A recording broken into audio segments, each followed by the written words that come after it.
Christmas bell.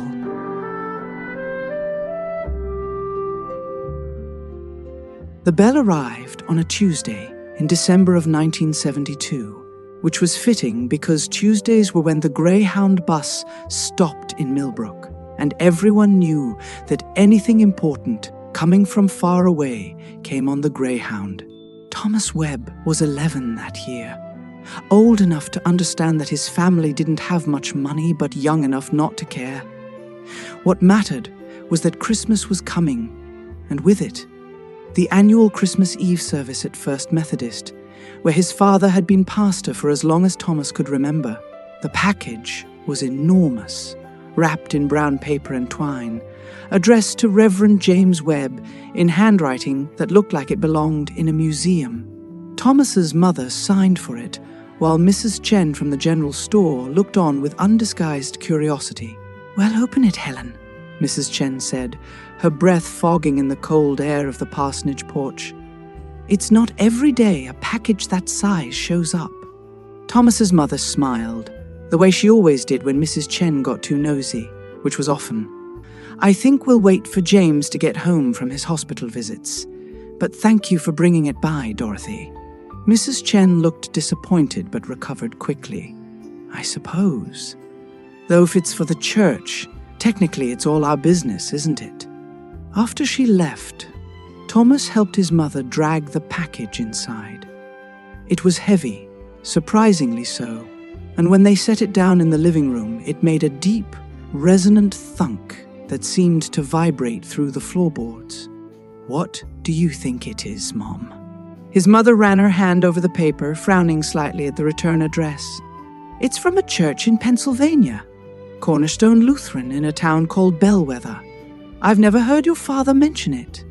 Thomas's little sister Amy, who was 6, and still believed in Santa with the kind of fierce certainty that made arguments pointless, pressed her ear to the box. "I think it's alive." "Don't be silly," Thomas said. But he felt it too, the sense that whatever was inside was somehow waiting.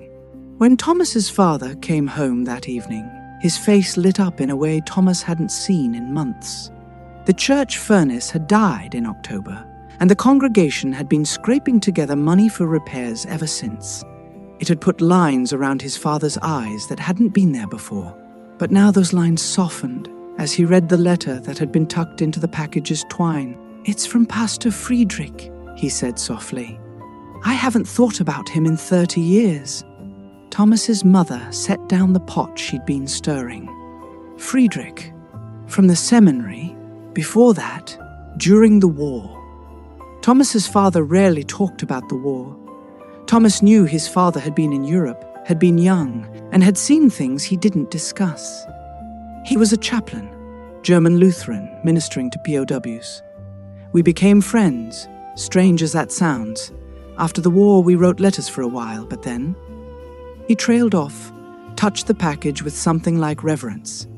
"He must be in his 80s now." "What did he send you, Dad?" Thomas asked. His father smiled. "Let's find out." The wrapping paper came off in sheets, revealing a wooden crate beneath. And inside that, nested in straw, was a bell. But not just any bell. It was massive, nearly 2 feet tall, cast from bronze that had darkened to a rich brown patina with age. The surface was covered in intricate engravings of angels and stars, shepherds and sheep, and around the rim, words in Gothic script that Thomas couldn't read. His father lifted it carefully, and even without ringing it, the bell seemed to hum with potential sound, the way the air hums before a thunderstorm. "It's beautiful," Thomas's mother breathed. His father found a small card tucked inside the crate and read aloud, "James, this bell hung in my family's church in Bavaria for 300 years. When the church was destroyed in the war, my mother carried it through the rubble and across the ocean. She rang it every Christmas Eve in our kitchen, believing its sound could bring peace. She's gone now, and I'm following soon. I want it to ring in a real church again, in a place where it's needed. Your letters about Millbrook made me think of my village. Ring it. For me, ring it for all of us who remember what we've lost and still hope for what we might find.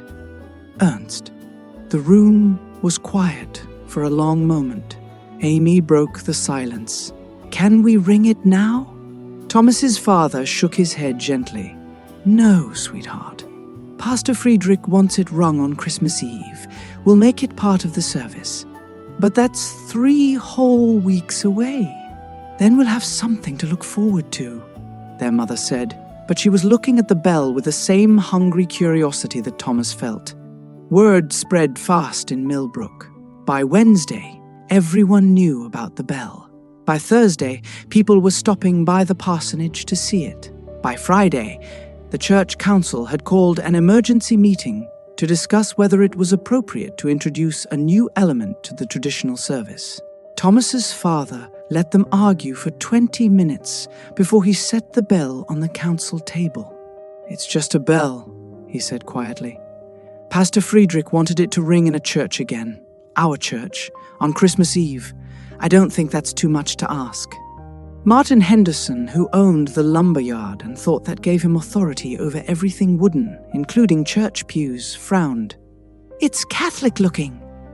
It's Lutheran, from Bavaria. Same difference. We're Methodist, James.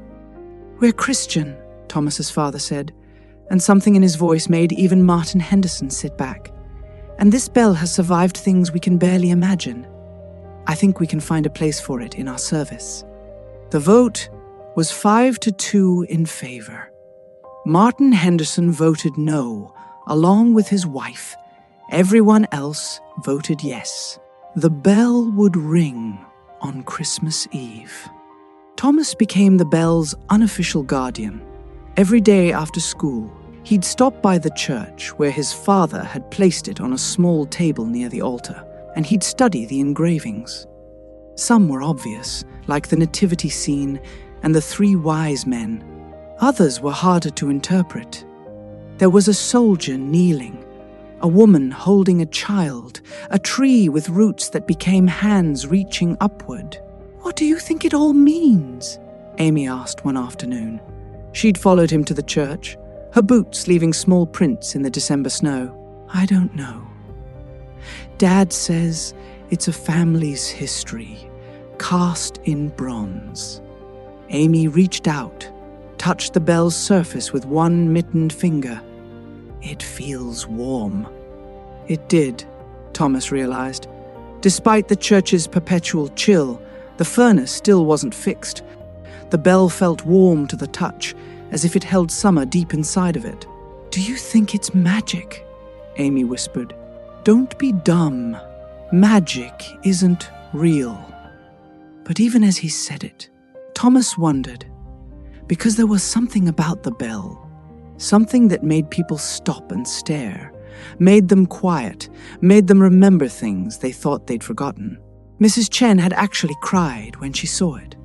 Mr. Patterson, who ran the garage and never came to church, had stood in front of it for 15 minutes, saying nothing, his oil-stained hands clasped in front of him. Even Martin Henderson had come back alone, late one evening, and Thomas's father had found him sitting in a pew, staring at the bell with an expression that the pastor couldn't quite read. The week before Christmas, the snow came in earnest. It snowed for 3 days straight. It was the kind of snow that transformed Millbrook into something from a storybook, all white drifts and ice crystal trees. School let out early.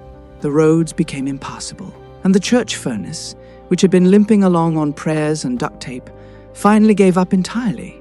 The emergency council meeting was held in the Hendersons' living room because it was the biggest. We'll have to cancel the Christmas Eve service, Martin Henderson said, and he almost sounded sorry about it. We can't expect people to sit in a freezing church for an hour. We've never cancelled Christmas Eve, someone protested. We've never had the furnace die in December before. Thomas's father sat quietly through the argument, and Thomas, who'd been allowed to attend because his mother was bringing cookies, watched his father's face. He looked tired, older than his 43 years. Finally, his father spoke. We're not canceling. James, be reasonable. We'll have the service. We'll bundle up. We'll make it short. But we're not cancelling Christmas Eve.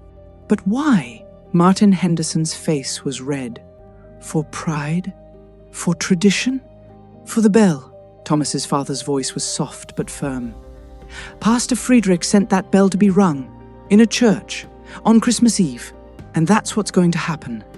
The room fell silent. Besides, Thomas's father continued, I think people need it this year. It's been a hard year for a lot of families. The Pattersons' oldest boy is still in Vietnam. The Mitchells lost their farm. The Andersons' little girl is sick. People need to gather. They need to remember that Christmas comes whether we're ready or not. The vote was closer this time, 4-3. The service would go on. Christmas Eve dawned clear and brutally cold. Thomas could see his breath inside the house, even with the wood stove burning full blast. His mother made oatmeal and hot chocolate, and they all wore their church clothes under their winter coats, because there'd be no changing at the church. Do you think anyone will come? Amy asked as they walked the 2 blocks to First Methodist. The snow crunched under their boots, and overhead, stars were beginning to appear in the darkening sky. They'll come, their father said. And they did. By 6:30, the church was half full. By 6:45, there were no seats left. People stood in the back, lined the side aisles, and sat on the floor near the altar. They came bundled in every coat and scarf and blanket they owned, breath fogging, faces red with cold. But they came. The Pattersons were there. All of them. Mrs. Patterson clutching a framed photo of their son in his uniform. The Mitchells came, even though everyone knew they were staying with relatives now, the farm having been sold to pay debts. The Andersons brought little Rachel, pale and thin but smiling, wrapped in so many blankets she looked like a small, determined burrito. Even Martin Henderson came, though he sat in the back with his arms crossed. Thomas's father kept the service short. One carol, one reading, one brief message about light in darkness, hope in cold places. And then he nodded to Thomas. This was the moment they'd planned. Thomas, as the pastor's son and the bell's guardian, would ring it first, then his father. Then anyone who wanted to could come forward and ring it once. Thomas stood, his hands shaking, from cold or nervousness. He wasn't sure. The bell sat on its table, gleaming in the candlelight. He picked it up, surprised again by its weight, its warmth. He rang it. The sound was like nothing he'd expected. It didn't clang or peal. It sang, a deep, resonant tone that seemed to fill not just the church, but the whole town, the whole world. It was the sound of every Christmas morning, every church bell ever rung, every moment of hope and peace and homecoming distilled into a single note. The sound rolled through the church, through the bones of everyone present, and Thomas saw Mrs. Patterson close her eyes, tears streaming down her face. Saw Mr. Mitchell reach for his wife's hand. Saw little Rachel sit up straighter in her blankets, a look of wonder on her face. The note faded, slowly, almost reluctantly, leaving silence in its wake. Thomas's father took the bell next, rang it once, and the sound was different this time. It was deeper, somehow sadder, but still beautiful. Thomas thought of Pastor Friedrich, of the war, of carrying a bell through rubble. Then others came forward. Mrs. Chen rang it, and the sound was bright, almost joyful. Mr. Patterson rang it, and it sounded like longing. Rachel Anderson's father carried her forward, helped her tiny hands grip the bell, and when she rang it, the sound was clear and high and full of a child's absolute faith that everything would be all right. One by one, they came. The whole congregation, even Martin Henderson at the very end, walked forward and rang the bell. The sound it made for him was soft, almost questioning, and Thomas saw something change in the man's face. It looked like a softening, a letting go. When the last person had rung it, Thomas's father said a brief benediction, and people filed out into the cold night. But they didn't hurry. They stood on the church steps, talking, laughing, sharing thermoses of hot chocolate that a few thoughtful parishioners had brought. The Mitchells stood with the Hendersons, talking about something. The Pattersons were surrounded by people, all of them promising to write letters to their son. Thomas stood with Amy on the steps, watching his breath cloud in the air. "It was magic," Amy said decisively. And this time, Thomas didn't argue. Years later, Thomas would remember that Christmas Eve as the one that taught him what his father's job really meant. It wasn't about sermons or theology or even belief, exactly. It was about bringing people together in the cold dark and reminding them they weren't alone. The bell became a tradition. Every Christmas Eve, people would come forward to ring it, and every year the sound seemed to carry something different, whatever the town needed that year. Comfort, joy, peace, remembrance. The Pattersons' son came home in 1973, whole and safe. The Mitchells bought a small house in town and started over. Little Rachel Anderson recovered, grew up, and became a doctor. And Martin Henderson, though he never quite admitted it, became one of the bell's fiercest defenders. When talk started in the 1980s about selling it to a collector, it was valuable after all. Martin shut it down immediately. "That bell stays," he said. And that was that. Thomas left Millbrook eventually, went to college, became a teacher, and had a family of his own.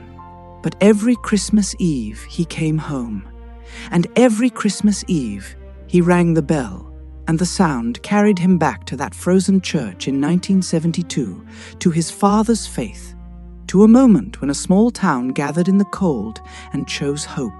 The bell still hangs in First Methodist Church in Millbrook.